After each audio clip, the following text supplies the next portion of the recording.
School college ক্যান্টিনের মতো বাড়িতেই তৈরি করে নেন বন্ধুরা খুব সহজেই ঘুগনি রেসিপি। প্রথমে আমি এই মটরটা ভিজিয়ে রেখেছি। এটা হোল নাইট ভিজিয়ে রাখলেই ভালো, তো আমি হোল নাইটে ভিজিয়ে রেখেছি। তারপর একটা বড় সাইজের আলু এভাবে কেটে নিয়েছি।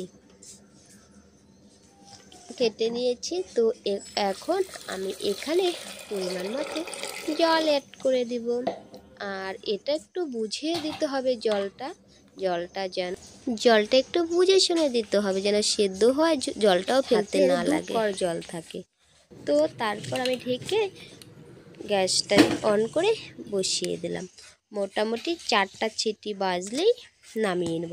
আর এদিকে ততক্ষণ আমি একটি মশলা পেস্ট তৈরি করে দিয়েছি পেঁয়াজ, টমেটো, কাঁচা লঙ্কা, গোটা জিরে, আদা। আর এদিকে আমার সেই মটরটাও সিদ্ধ হয়ে গিয়েছে, নামিয়ে নিয়েছি। আর এদিকে এখন আমি মশলাটাও তো পেস্ট করে নিয়েছি, তো মশলাটাও কষানোর জন্য কড়াতে দিয়ে দিয়েছি। কড়াতে ফোড়নে দিয়েছি শুকনো লঙ্কা, তেজপাতা আর গোটা জিরে। তো এখন দিয়ে দিলাম হলুদ গুঁড়ো, দিয়ে আবারও খুব ভালো করে আমি মশলাটাকে কষিয়ে নেব।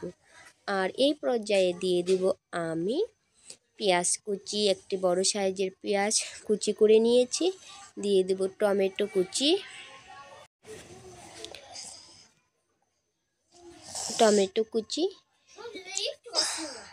তো এই পর্যায়ে আমি একটু নাড়াচাড়া করে নেব।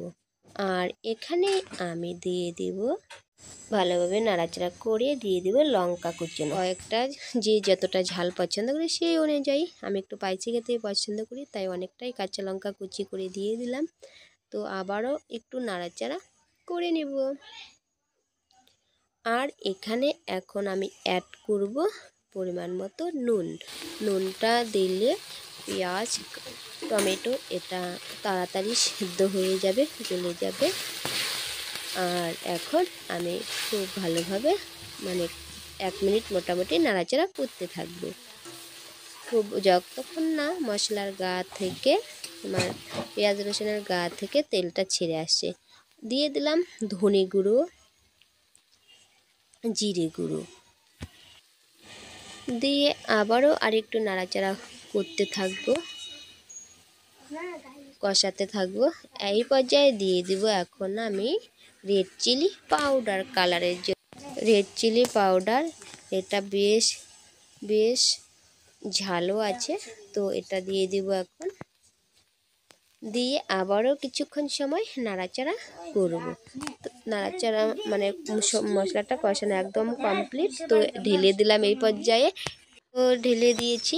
এগুলো তো সবই আগের থেকে সেদ্ধ করাই আছে। আর আমার মশলাটাও খুব ভালোভাবে কষিয়ে নিয়েছি। মোটামুটি আমি এখানে 1 থেকে 2 মিনিট জাল করে নেব।